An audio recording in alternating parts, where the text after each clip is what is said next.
tuned in to EWC Cultural News Today, hosted by Amber Rodriguez. I'm Amber Rodriguez, hosting EWC Cultural News Today. COVID-19 lockdowns and isolation periods have brought forth the general discussion of mental health, domestic violence, and post-traumatic stress disorder. For our United States military and service members, the pandemic has elevated these stressors and trauma they face day to day. Sexual violence in the military is a widespread problem that continues to rise. In 2020, Vanessa Guillen's story went viral. Take a look at these next images of Vanessa Guillen in her memorial by ABC News. Vanessa Guillen was a 20-year-old Army soldier who was murdered by another soldier while stationed in Fort Hood, Texas. Specialist Guillen reported to the Army twice about sexual harassment by a soldier before she was murdered. But her reports, like many other cases, were ignored by the Army and U.S. military.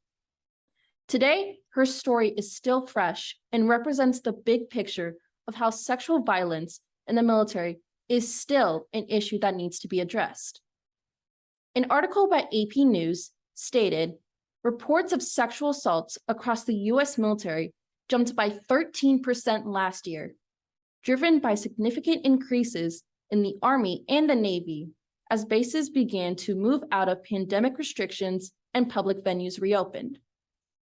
That 13% represents close to 36,000 service members who answered in a confidential survey that they experienced unwanted sexual contact.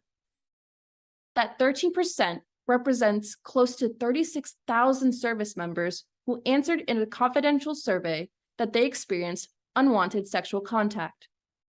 This response was an increase of close to 20,000 service members from a similar survey in 2018.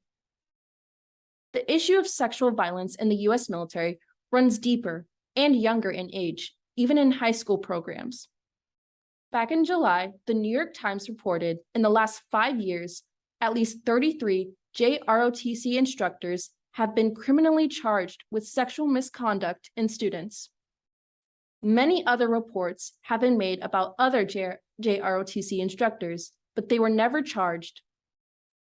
JROTC high school programs must also acknowledge these reports of children and teenagers being abused and manipulated by a higher authority, the same pattern that happens in the U.S. military.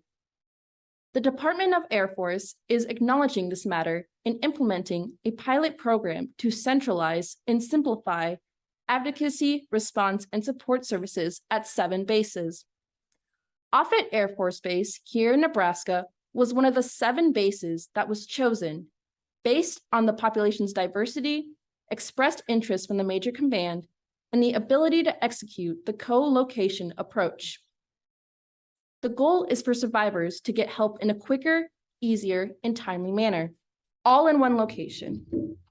The Offutt Integrated Response Center offers the services of a sexual assault response coordinator, sexual assault prevention and response victim advocate, domestic abuse victim advocate, victims counsel, and a religious support team.